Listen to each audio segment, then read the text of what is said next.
Order! Order! You are an incorrigible delinquent at times. Behave yourself, man!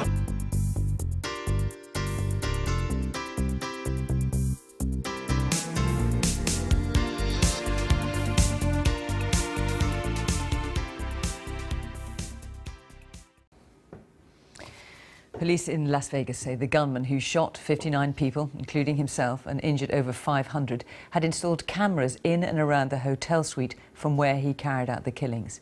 They've also released new footage from the body cameras worn by police officers that night as they react to the shooting and try desperately to get people to safety.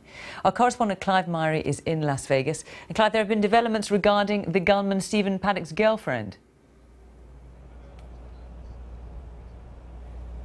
Yeah, Fiona, Mary Lou Danley, described as Stephen Paddock's girlfriend, possibly his partner. She returned from the Philippines to the United States late last night, and she was accompanied by FBI agents. Investigators want to know why she left the United States here, headed to East Asia 2 weeks before the massacre here. They also want to know why Paddock wired her, sent her $100,000 in the days before the killing spree here. Investigators believe that she may be the only person who can provide some kind of window into the state of mind of the killer. Meanwhile, Donald Trump, the president, he has arrived here in Las Vegas in the last 40 minutes or so. He'll be on the ground going to some of the main hospitals here, talking to some of those who survived the massacre. He'll be talking to some of the first responders, the emergency teams who were on the scene here, and he'll also get the very latest on the state of the investigation. Let's get this report now from our North America editor, John Sopel. Get down! Go that way! Get out of here! There's gunshots coming from over there! Go that way! It's just after 10 p.m. and the first shots have been fired.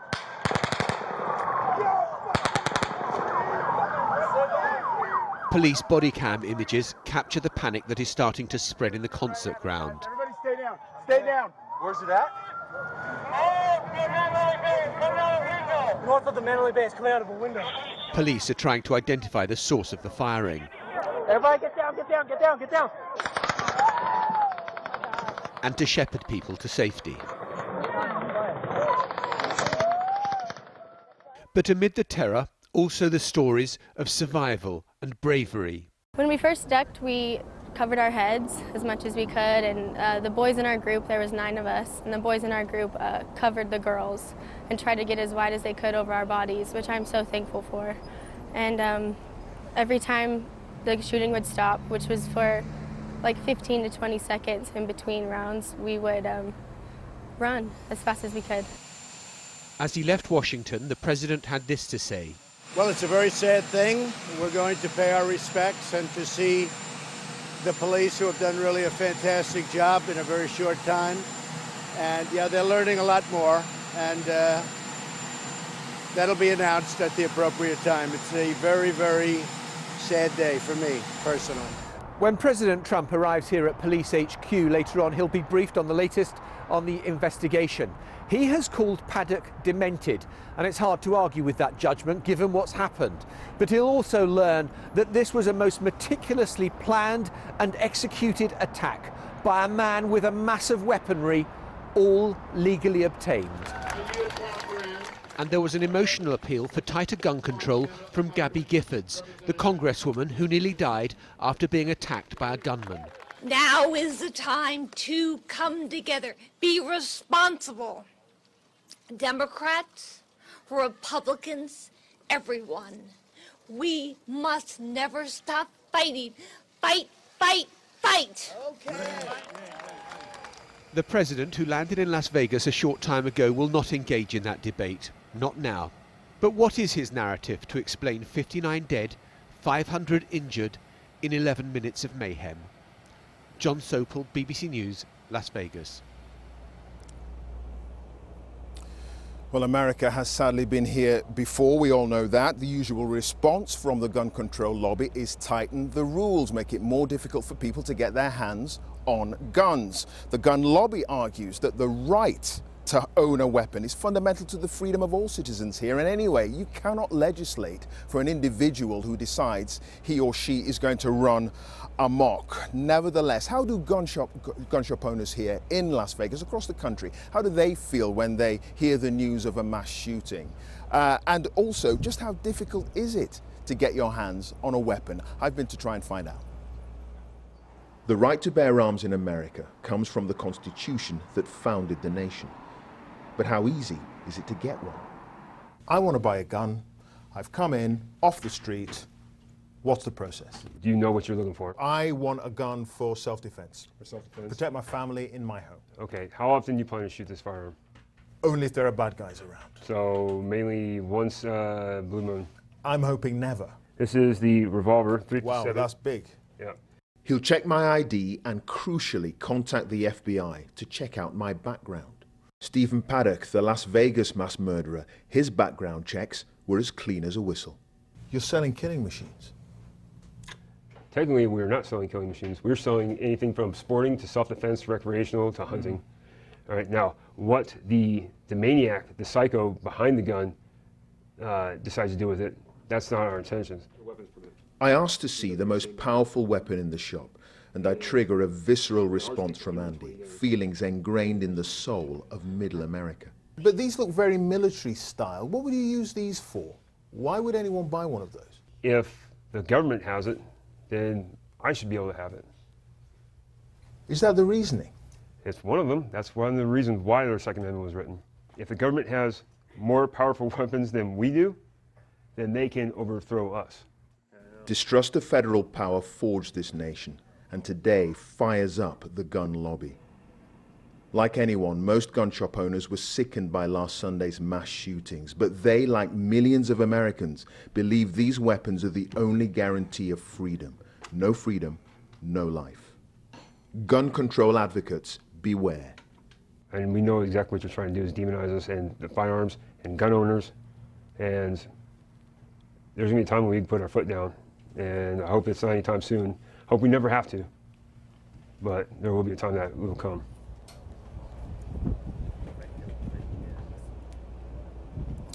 The Second Amendment there, it's like a provision handed down from God. It's so important to so many Americans, and it's difficult for a European like me, an Englishman, most foreigners frankly too. It's difficult to sort of get your head around that idea, to understand how fundamental it is for so many people here to be able to bear arms. So many questions still remain surrounding the circumstances of what happened here. Mary Lou Danley, she could be the key. The FBI agents are going to be speaking to her, and Donald Trump will be leaving the scene here in the next 3 or 4 hours. He'll be heading straight to Washington, and that crucial debate on gun control in this country will follow him all the way to the White House. Fiona. Clive in Las Vegas, thank you. The girlfriend of the Las Vegas gunman is being questioned by the FBI tonight after she flew back to the United States today. President Trump arrived in a numbed city to comfort those caught up in the worst mass shooting in modern American history, which was captured on police body cameras. From Las Vegas, Robert Moore reports. Go that way! Get out of here! There's gunshots coming from over there! Go that way! Overnight, the police have released body camera video of their officers responding to the attack. It is a dramatic insight into their struggle to locate the gunman. Hey, they're shooting right at us, guys. Everybody stay down. Stay down. Where's it at? At this point, they had no idea he was firing from high above them, from inside a hotel room. Go. With weapons drawn, the officers evacuate concert-goers who are running for their lives. Go, go, go, go, go. That way, that way, that way, that way. In one case, aggressively demanding a man stays behind cover. Hey, go back! Go back! Even physically restraining him. Get back! Get back! Everybody get down, get down, get down, get down! The heroism on display is considerable. The responding officers were running right into heavy fire. Let's get down, get down, get down! We now know that Stephen Paddock was firing for between 9 and 11 minutes. He had 23 weapons stockpiled in the room. And beyond the police tape, one of those rifles can be seen. Inside the room, more of the semi-automatic guns lie scattered on the floor and on chairs. It is almost unimaginable that this arsenal was used to fire out of the window and into a crowd of 20,000 music lovers. It is not just that Paddock had 23 guns with him. Police also found in that hotel room 12 so-called bump stocks. These are the accessories that would turn a semi-automatic like this into a weapon that is capable of sustained rapid fire. And under federal law, that is entirely legal. There is now a potential investigative breakthrough. Paddock's girlfriend, Marilou Danley, has returned to the US. She was escorted off the plane from the Philippines in a wheelchair. Perhaps the only person who can explain why Paddock carried out one of the deadliest shootings in US history. The president has just arrived in Las Vegas to play his role as mourner-in-chief. He has already said it's a miracle more people weren't killed, even as he refuses to address the question of tightening America's gun laws. Right here. But as police focus on the gunman's motive, there is at least satisfaction that the worst of America also brought out some acts of extraordinary sacrifice. Let's get down, get down, get down. Robert Moore, ITV News, Las Vegas. And 3 days on from the horrors, remarkable stories of survival are indeed still emerging, as well as tales, as Robert said, of the heroes who went to help. From Las Vegas, Penny Marshall reports.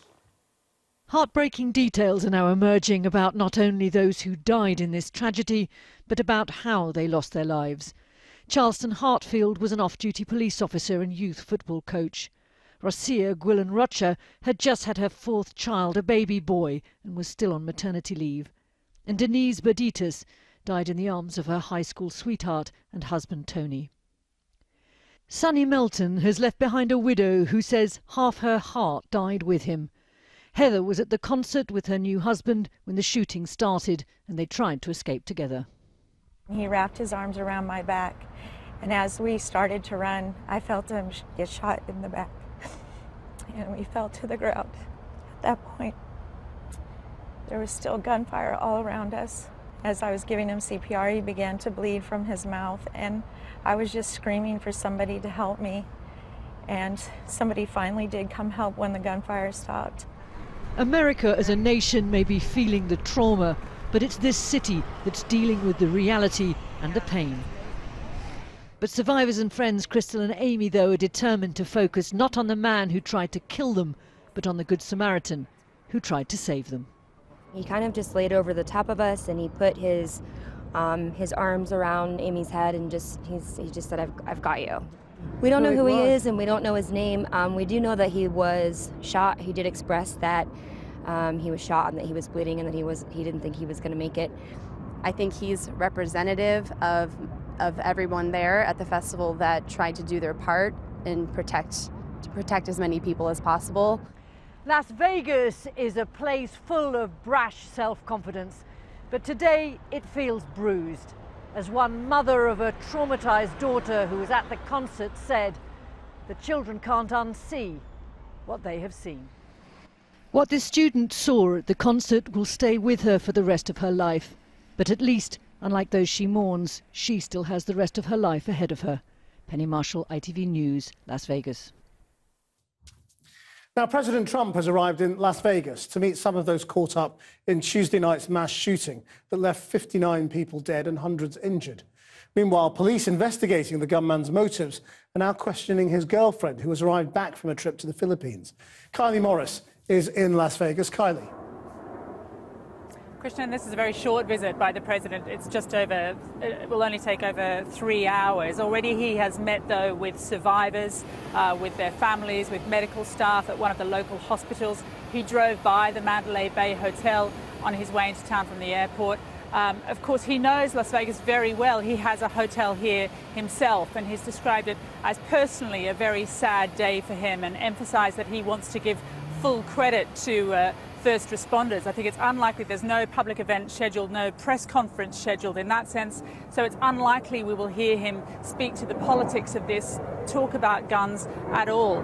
The police for their part, as you mentioned, Chris, they're speaking with the girlfriend of Stephen Paddock, who's only just recently arrived back in the country, but they're also now very clear that this was a very well prepared attack. Before Stephen Paddock killed himself, he had set his room up as a kind of a bunker. He had eyes on those who were coming down the corridor, and he was prepared with his weapons to carry out the horrible assault he did.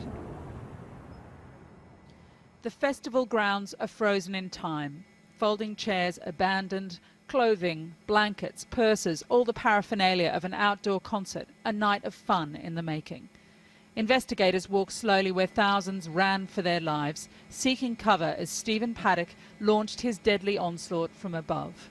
Room 32-135. Back before Sunday's slaughter, when Vegas was just a place you went for fun, a previous guest in room 135 on the 32nd floor of the Mandalay Bay Hotel posted a tour of it online. You can already see the view.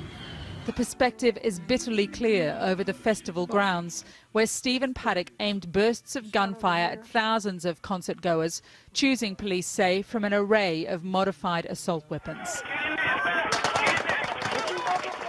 This is what it felt like down below. Footage from police officers' body cameras reveal the chaos and the fear as they themselves take cover before directing concert-goers to safety. The confusion is clear. Where were the shots coming from? Which was the safest escape route? Go, go, go, go, go. That way, that way, that way, that way. Thanks to the range and frequency of his fire, his military-style weaponry, Paddock would kill 58 people and wound more than 500 in just 9 minutes. We are aware of a device called a bump stock, and that enables an individual to speed up the discharge of ammunition. Police found a dozen semi-automatic weapons in Stephen Paddock's room fitted with bump stocks. These stocks slides over. Sold at gun shops, gun shows and online, these simple add-ons convert a semi-automatic into a gun that mimics the multi-fire capacity of a machine gun. And they're perfectly legal. This is my daughter. Her name is Lexis Cologne. She was across the street when all of this happened, and she's now come up missing. At the Family Assistance Center downtown, families and friends are still searching for answers. There's so many Jane Does in the hospital that they're having to go by and take people's pictures, because if these people are still alive, they can't take their fingerprints. So they said so many people are in there with no IDs. Lisa Sherman is on the phone to an old friend who now lives out of state, but whose father was at the concert. She heard of him the night of the concert. About 9:30, he called and said he was at the concert. And then after all that was going on, a woman called her from an unknown number, hysterical, crying, saying that they got separated and she didn't know where he was, and no one's talked to him since. So there were prayers for the missing, the wounded and the dead at a vigil last night hosted by police. There was no mention of guns or the gunman, only of grief and resilience, of heroism, of a loving God. It's just confusing, but we're just trying to not focus on him, but focus on, the families that he has affected. I mean, he seems to have had a lot of weapons up in that hotel room of his. Are you shocked by that? Does that make you think that maybe a solution for this lies in gun control? Gun control is not really, it's the issue. If people want to do harm, they're going to do harm. They'll do it by any means. If he had explosives rigged, he would do it by explosive. If he had 1,000 knives, he would throw 1,000 knives. As we left, Amar Chadha, who volunteers with the police, drew us aside. He did want to talk about guns. We talk about shootings.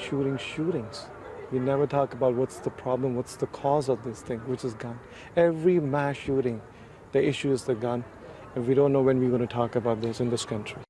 Police are hoping this woman in her glasses and cap might shed some light on Stephen Paddock's motive. Mary Lou Danner, his girlfriend and a person of interest, now back in Vegas. I'm joined now by Ben Bunker, who's a local lawyer who specialises in gunfire and weapons law. Ben, President Trump has arrived. It's a big contrast. We went to the mass shooting in Orlando, of course, sadly last year. And within half an hour of landing, President Obama was talking about guns. That's not something we're expecting to hear from President Trump. Is that appropriate in your view? What should he be saying? I think it is. I think he's focusing on the people. The people are what's important right now. We can delve into the political issues, the legal issues later. That can wait, but right now it's focusing on people and unifying the people. I mean, of course, the massacre was on Sunday night rather than Tuesday night, as we mentioned earlier, but even though he may not be ready to talk about it, lots of other people are talking about it, of course, and many of them are focusing on this issue of the bump stocks. Yes. So the question of whether or not the gunman was able to effectively use a machine gun, even though it's very difficult to get a machine gun legally, but he was able to transform a weapon into doing that. Is that legal? The bump fire is perfectly legal. How is that legal? I don't understand, in the sense that if machine guns are illegal and you have a weapon, a simple thing, a device that can turn another weapon into a machine gun, how can that device be legal? The definition of a machine gun, it's defined by the ATF, by federal law, and so they're very specific on what a machine gun is defined by. And American ingenuity perhaps finds ways around it. And so the bump fire stock, as a novelty, was designed to give people that similar sensation without creating an actual machine gun. I mean, I don't shoot weapons myself, so I don't. Yeah. But the idea that it's American ingenuity and it gives you a different kind of experience. What's the thrill in that experience? Well, we're in Vegas, which is appropriate. We have a lot of machine gun rental ranges here, where a lot of international tourists, in fact, come to rent machine guns to experience that full auto fire, and so there is some attraction to it. Are you expecting to see a focus, though, now on that from gun reform advocates, that they'll want to see these bump stocks focused on and laws changed? I'm sure to an extent. I've already heard them going to the typical issues on the background checks and all these other irrelevant to the real issue. Issues that were voted on certainly here in Nevada in a referendum, and most Nevadans actually want. But yes, it's been, but it's not relevant to the current situation, and that's been the difference. Understood. Thank you very much, Ben Barker. Thank you very much. That's all from Las Vegas. Back to you. Kylie Morris in Vegas. I've been getting